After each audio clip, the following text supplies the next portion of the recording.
I'm Zibby Owens, and you're listening to the Webby-nominated podcast, Moms Don't Have Time to Read Books. This episode has been sponsored by Lauren Gabrielson, which is a women's wear brand that creates elevated essentials for the modern women's wardrobe. The collection is entirely designed and produced in Brooklyn, New York. The Lauren Gabrielson woman values quality, versatile pieces that she can wear every day that are customized to her body, her time, and her style. And by the way, I have 2 Lauren Gabrielson headbands, which I wear all the time, and you can see in my photos on my events page because I wear them everywhere, and they're amazing. And actually, my 6-year-old daughter steals mine all the time. So anyway, LaurenGabrielson.com. I'm really excited to be here today with Katharine McGee, who's the author of the New York Times bestselling series, The 1000th Floor, and her latest book, American Royals. An English and French literature major at Princeton, Katie earned her MBA from Stanford. She currently lives with her husband in Houston, Texas. So welcome to Katie. Thank you so much for having me. I'm so excited to be here. It's so nice to be here in person together. Thanks for flying in. I know you have all these good, exciting book events in the city, so I'm really excited that you made time. This is so fun. I love doing this. So American Royals, so good. I was saying to you earlier, I couldn't wait. I had to read every page voraciously, what was going to happen. It was really great. Tell listeners, please, what American Royals is about and what inspired you to write it. So American Royals is essentially Crazy Rich Asians meets The Crown. So it is a what-if scenario of what if instead of being our first president, George Washington had been our first king, and present-day America is still a monarchy. And it follows the love lives and relationships and adventures of the 3 children who are all, the current generation of heirs to the throne. So there's Princess Beatrice, who will be the very first Queen of America, and then her 2 younger siblings, Samantha and Jefferson. And are you a royal family addict type of person? I am, but I'm more of a historical fiction addict. So I read a ton of historical fiction, anything about Versailles, Charles II, Queen Victoria, the Tudors. I'm here for all of it. And so it's been in more recent years that I've become reinvested in the modern British royal family. There was also a long time where they weren't that fun, to be totally honest, because William and Harry were teenagers and, Charles is just Charles, sadly. And so I feel like they've had this whole, rebranding in recent years because, they've had 2 really big weddings and now they have a whole new generation and we have all these really fun photos, and it's been really exciting to kind of dive back into them as the royal family is changing in so many positive ways. I remember waking up my twins who are now 12. I woke them up. I think they were 5. I can't remember when exactly the Princess Kate wedding was, but I woke up my daughter and I was like, get up, we have to watch this. I have to watch the wedding. Okay, so that's one of my favorite New York moments was watching that wedding. So I have a friend who used to work at the time in television. And so I went to this very glamorous royal wedding breakfast tea party, actually here in Manhattan, because I was living in New York at the time, and it was the Kathy Lee and Hoda party. Wow. I know. It was so cool. I have great pictures from it. But it basically, my alarm went off at 4 a.m.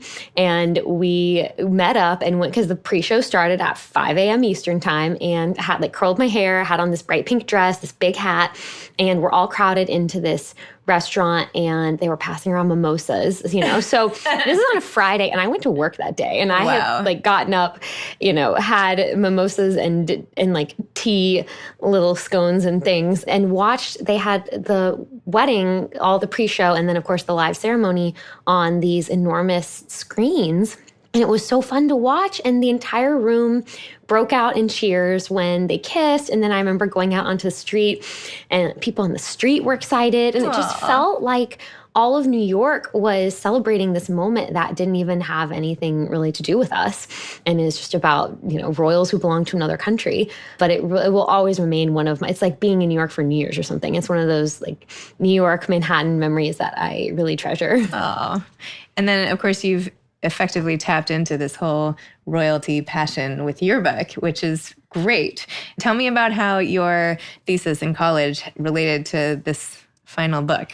So my college thesis was so much fun, although the final product was a complete mess. I tried to write a historical fiction novel, and I probably only got about, 60 to 80 pages of the novel, which is really funny because now Now that doesn't sound so hard to me. Now I look back and I think, how did that take me a year to do?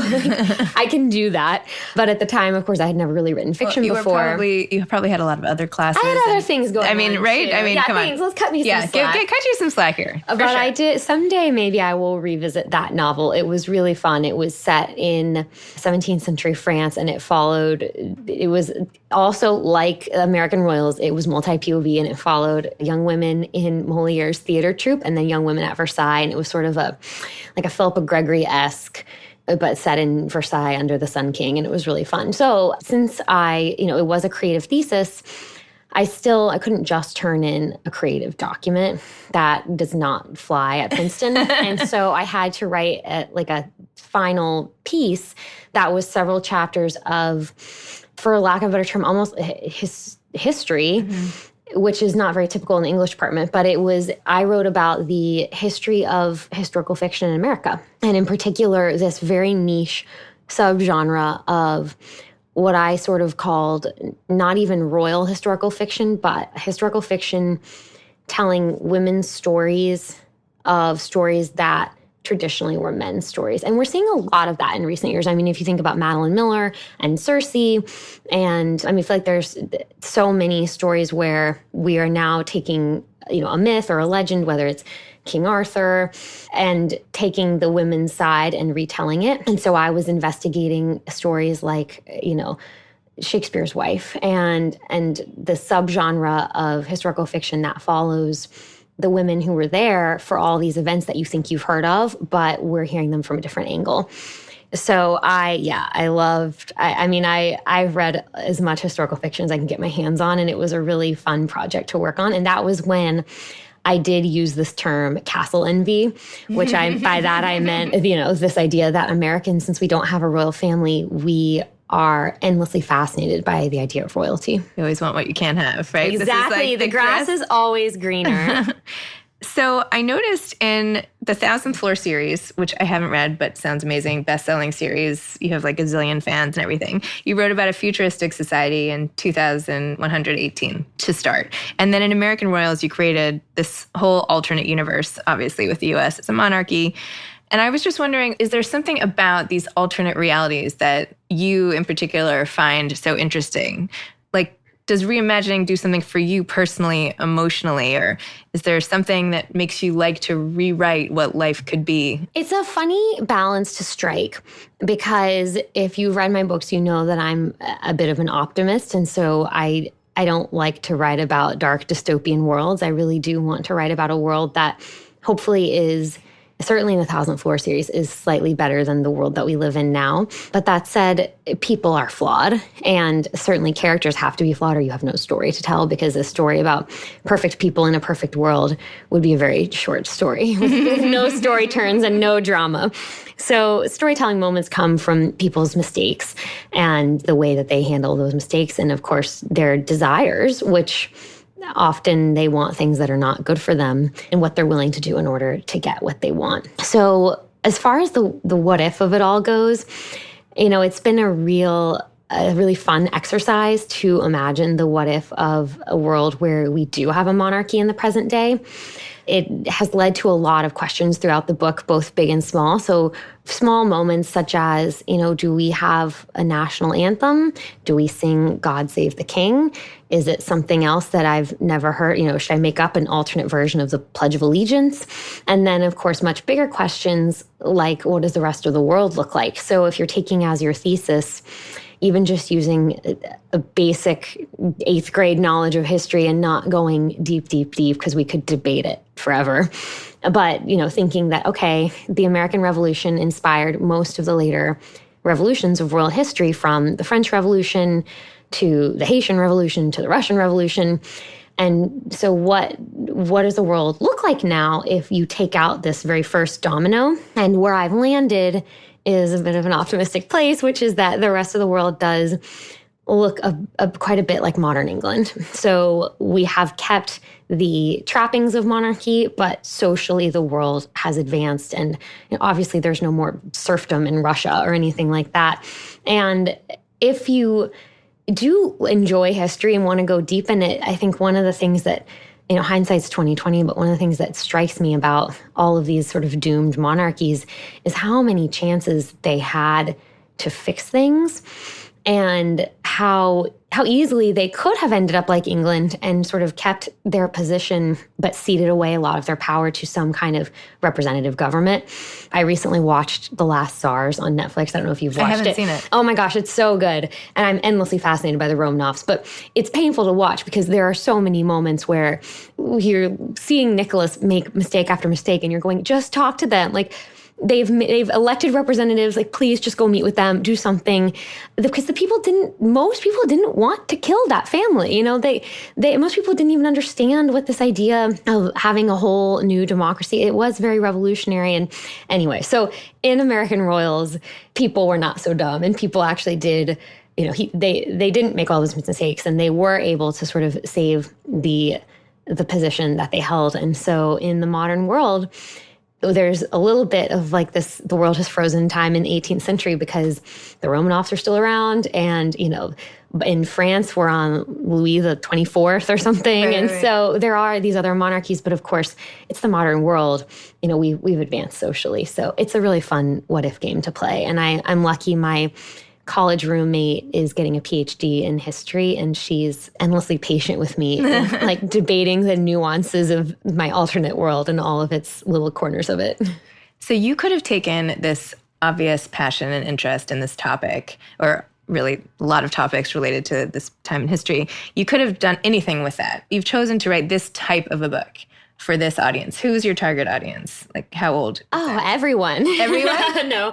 I definitely think this book hopefully should appeal, to men and women, but it's narrated by 4 young women. So I would say I like to think of this as falling in a women's fiction category, at least a crossover category. Fans of Crazy Rich Asians, of Jasmine Guillory, of Emily Giffin, I think will hopefully love the book. It's got a lot of romance, unquestionably. So if you don't like romance, I would steer clear.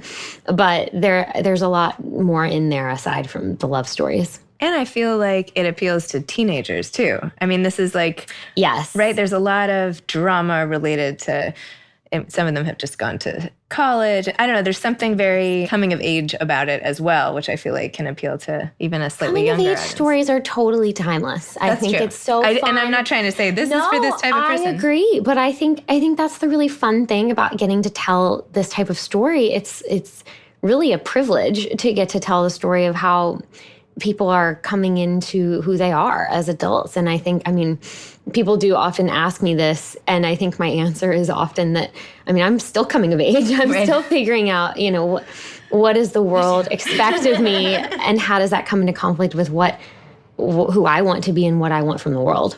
So just to talk about a few things in the book. So Nina is one of the main characters who becomes close friends with all of the royal family.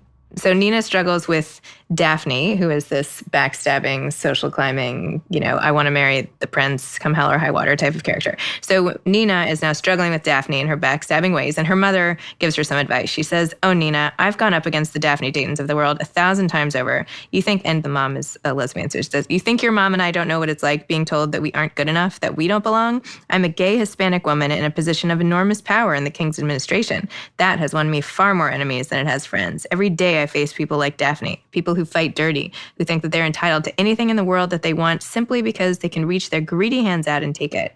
So her mom's solution to this, she says, is to look to her wife to stay grounded. And she says, all you can be is yourself, wholly and unapologetically about this. So I wanted you to tell me a little more about this, and wondered if you have come up against Daphnes of the world in your own life. I know this is one of those instances where authors, I feel like they always say, write what you know, and write like whatever you're trying to write, whether it's, a sad scene or a happy scene, like you have to draw on your own experiences to write that. And this really did come from, this is an adapted speech from my own mom, for sure. Really? It is. This job is so much fun, and I feel very lucky that I get to do it, and most of the time it's wonderful. But unfortunately, I'm only human, and sometimes I can let the criticism get me down, because there obviously are critics, and you're not going to please everyone. And unlike most jobs, whether you're a doctor or a lawyer or, something where your work doesn't feel quite so tied into your own personality and who you are. I think getting criticism is it's not a big deal, but it can sometimes feel when people say ugly things about the books that can feel like an attack. And the online book community is so wonderful and so strong, and for the most part is so supportive. But again, the internet has so many positive uses, and I feel like it has brought people together in a way that is overwhelmingly positive. But of course, it also gives people license to say things that they would never say to your face. Right. And so I've gotten a lot better at it. And this is now my 4th book. I don't look at reviews unless they come from trade publications. I really try to stay away from Goodreads and Amazon and anywhere else. But occasionally there are still people who just troll you and go on your social media and write ugly things. And so that sometimes it's hard to bear. And so my mom, she really did give me this speech that was like, who cares what anonymous people are saying about you? And it's all, and you know who you are, and your family know who you are, and use that as your anchor and stay grounded in that. And just the rest is all just noise, and it's keeping you from doing the job that you love, which is telling stories and, telling stories that matter to you and that you think that the world should hear. That's awesome. I love your mom now. So Daphne tells Ethan, who is another character in the book, early on, and he is not in the royal family either, and they have this sort of interesting relationship all of their own. But anyway, she says, and he's commenting on her would-be relationship with the prince. I wouldn't expect you to understand. Relationships never make sense from the outside. The only people qualified to weigh in on them are the people in them. So I feel like you dig deep into a variety of kinds of relationships, from true love to social climbing to relationships out of duty and a sense of responsibility. Does your own interest in sort of understanding those intricacies of relationships color all your writing? Is that something? Absolutely. And I think that's why I love telling a multi-POV story. So the really fun thing about this book, because it is narrated by 4 young women in alternating chapters, and as the reader, probably at the beginning you feel a little bit bewildered because you're thinking, why am I continuing to meet new people? Like, when am I going to get back to the first person I met? That doesn't happen until chapter 5. I didn't feel like that. I'm glad you didn't feel that way. I didn't feel that way. Because I love stories like this. And as a reader, I gravitate towards big fat books. And I do read, like I said, a lot of historical fiction, but some fantasy.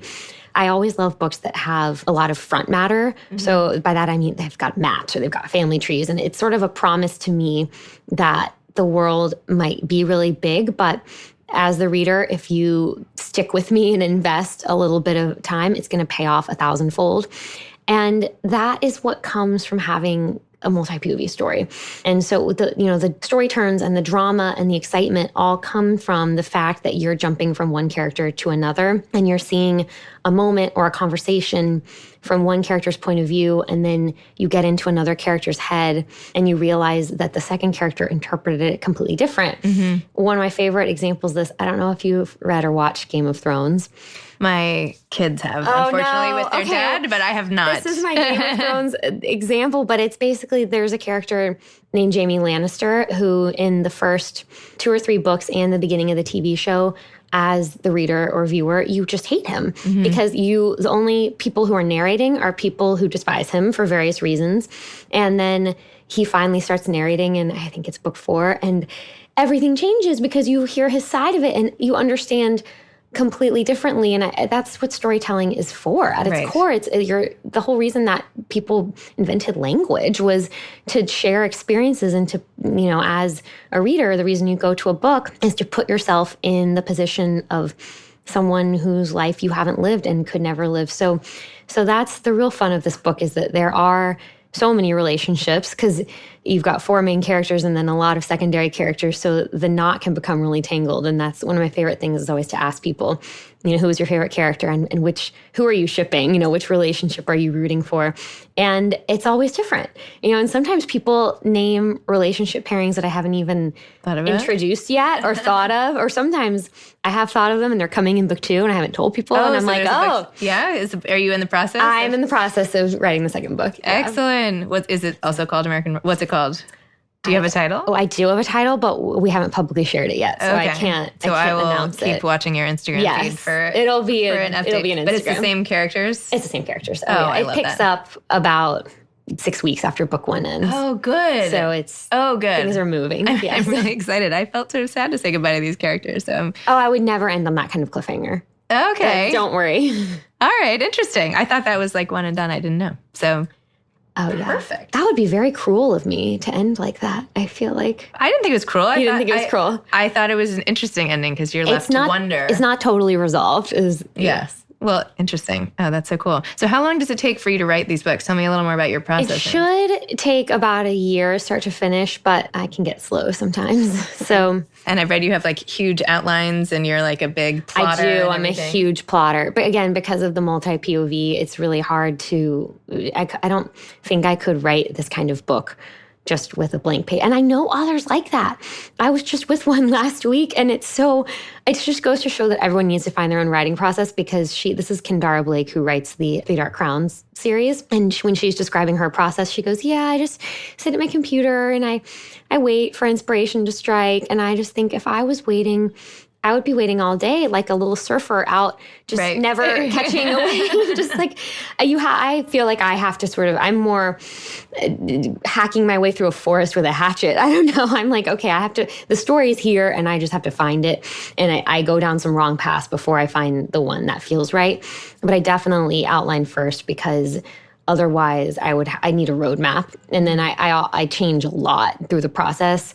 Sometimes I take away a whole character's story and rebuild it from scratch, but at least I have something that I'm rebuilding. Versus blank page syndrome is a real thing for me. That is a scary prospect, to just look at a computer and not know what you're writing. At least this way I say, okay, this is the scene that I'm writing today. I'm writing these two characters in this place, and this is what they're talking about. And then maybe I'll change the whole thing halfway through, but I've got a starting place. And where do you like to write? I work from home. I have a home office.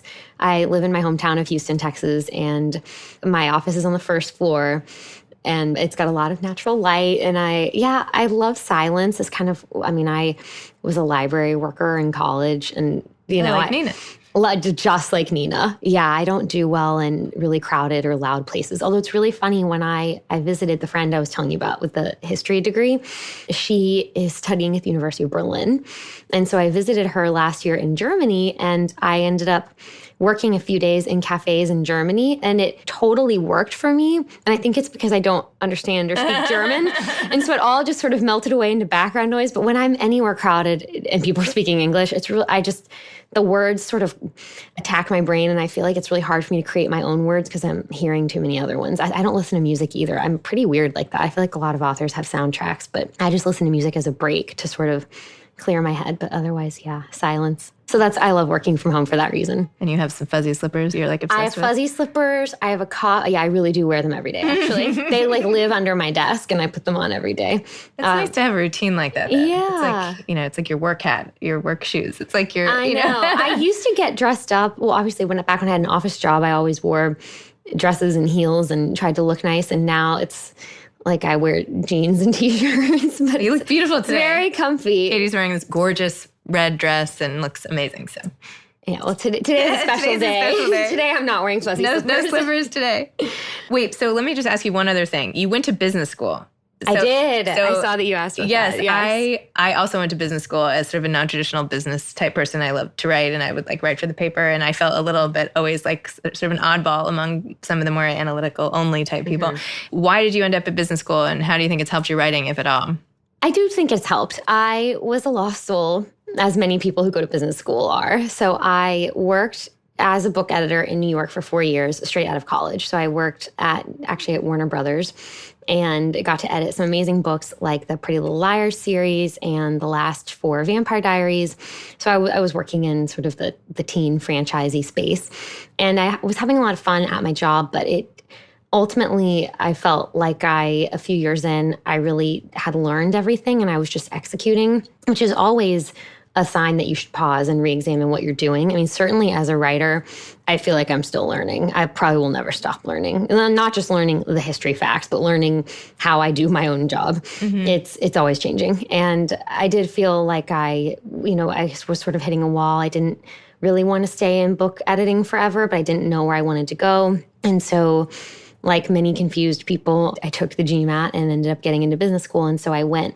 At the time, I thought that I would stay in entertainment and work somewhere on the business side, anywhere from being, I don't even know, at a movie studio or at Netflix or somewhere, or some other form of entertainment. I actually interned in between my first and second summers at a mobile gaming company, which was really fun and very refreshing. I learned a lot about teenagers and what they're doing on their phones all the time. I don't want to know. Still don't understand. I don't want to know.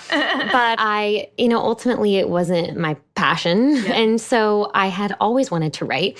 And I feel like I am a very unusual person because most people go to business school and try to relax for 2 years and sort of obviously learn a lot about business, but they're not trying to do things on the side. Whereas I started writing the 1,004 books on the side and wrote the first book in between summers, in between the first and second year in that summer. And then I sold it. And then I kind of had this decision to make of, am I writing full time or am I letting the writing go? And because I did get a full-time job offer from the mobile gaming company. And then also I was interviewing with Apple and none of it just really felt like what I wanted to be doing. And so here I am writing full time. And definitely most people at business school, are not going into a creative field. But I do think that it has helped. Certainly, I feel very equipped to handle the business side of my own writing. And that's something that I think a lot of young writers struggle with or don't know enough about. And I wish there were more resources. It's just nice to be able to read a contract and know exactly what I'm getting into, to have taken a few marketing classes, to feel like I can, even though the books are a creative business, they're still a business, and it's nice that I can do some of that on my own. I don't know if I would love it if I had to really rely on outside people to help me with all the moving pieces of the business. When I was in business school, one class that I was in, they said, for a writer, you're still manufacturing a product and your product is words. They probably said that to you. Anyway. No, yeah, I mean, it is. But it's the same thing. You're making something. And I think something about that, and especially with this book, my marketing team at Random House has been absolutely amazing, and they're so fun to talk to. But I try to lead them down that path because it's so easy to sort of do the same thing over and over. And I keep telling them, let's pretend this isn't a book at all. Pretend it's a lip gloss. What would we be doing? How would we market it? And it's just a good mental exercise because it helps you think outside the box. Aside, what can we do aside from bookstore events? What can we do aside from buying Facebook ads? Let's try to think of new and creative and fun things. And that's led to some really cool events. And, that's great. I don't know if that's awesome. Has helped people find the book, but I'm always looking to help new people find stories that they love. And I think that, the readers who are coming to bookstores every week, they don't need my help. They're going to find what they want to find, and whether it's my book or someone else's. But there are plenty of people who might be more of TV watchers or might, they might consume their entertainment in a different form, and they might not know what book to be looking for. So I was driving up Madison Avenue yesterday, and in one of these abandoned storefronts, there was a huge poster covering all the windows of The Floating Feldmans by Alyssa Friedland, who's been on my show. And I was like, that's so genius. Why not ask to put basically a poster in it? Anyway, I thought that was cool. Do you have any advice to aspiring authors? I always tell people, read as much as you can. Read everything you can get your hands on. I think the more you read, the more it helps you hone your own specific voice, and especially to read widely. So, for instance, I try to not read, even though it's very tempting to not just read fiction, and particularly not just read women's fiction or contemporary fiction, because the more variety of content that you're consuming, it keeps the creative well really full. And then, of course, these are they sound really obvious, but they're actually hard to put into practice is to keep writing and to write often. I find that the longer I go without writing, the harder it is to start back up. It's like the gym. Yes, it's just like the gym. Or to put this into business school terms, in a class, I took operations first year. And in operations, one of the few things I took away from that class was startup cost. And that's like a factory term where if you're, a factory making blue stationery and then you need to switch to making yellow stationery, there's a cost for shutting down the machine, changing out the inks, whatever it is. That's like the changeover cost from one thing to another. And then to start it all back up is really high, depending on what you're making. But for me in particular, making words, it is really high. It's hard. And so I find that even if I go and I write something I'm not going to use at all, and it's just 250 words, it's so much more worth it for me, no matter how busy my day is, if I can, to try to take an hour or something just to be in the document, to stay in the world, because I don't want to have to face that really hard startup cost. And I'm going to have to face it next week because I haven't touched the book in about a week and a half. And it's going to take me, for real, about a day just to get back into it. And I'm going to probably have a day of useless work. And then eventually I'll be able to, my machines will be up and running, and then I'll be back in. But I do think that, writing is like anything that if you do it with discipline, it will pay off. Who would you appoint Queen of America right now, if there was actually a monarchy? I know. So the cheesy answer would, of course, be that like we should all be the Queen of America because we don't actually need monarchy, clearly. I mean, Beyonce would be a great... the thing about having a queen, which would, like, the way that would be a different structure than what we have is, of course, that we currently combine our head of the executive branch and our head of state into the same person. And so if we did have a queen, I feel like their role is just to be head of state. Yeah. It's just all of the symbolic stuff. It's just to be, we need someone who like everyone can get behind. And I feel like nobody, like, who doesn't like Beyonce? There you go. Who doesn't I would like Beyonce? Totally let her represent us on the world stage. That's awesome. Well, thanks so much for coming in. I loved your book. Thank it was you for amazing talking me. to you. It was so fun. Yeah. Best of luck with everything. Thank you. Awesome. Thanks again to my sponsor, Lauren Gabrielson, the women's wear brand that creates elevated essentials for the modern women's wardrobe, laurengabrielson.com. Thanks for listening to Moms Don't Have Time to Read Books. You can follow me on Instagram at Moms Don't Have Time to Read Books. Thanks so much to Steve and Ryan at Texture Sound for the sound editing. And thank you to Morning Moon Productions for providing this fantastic intro and outro music. Thanks for listening. You could always email me at zibby@zibbyowens.com.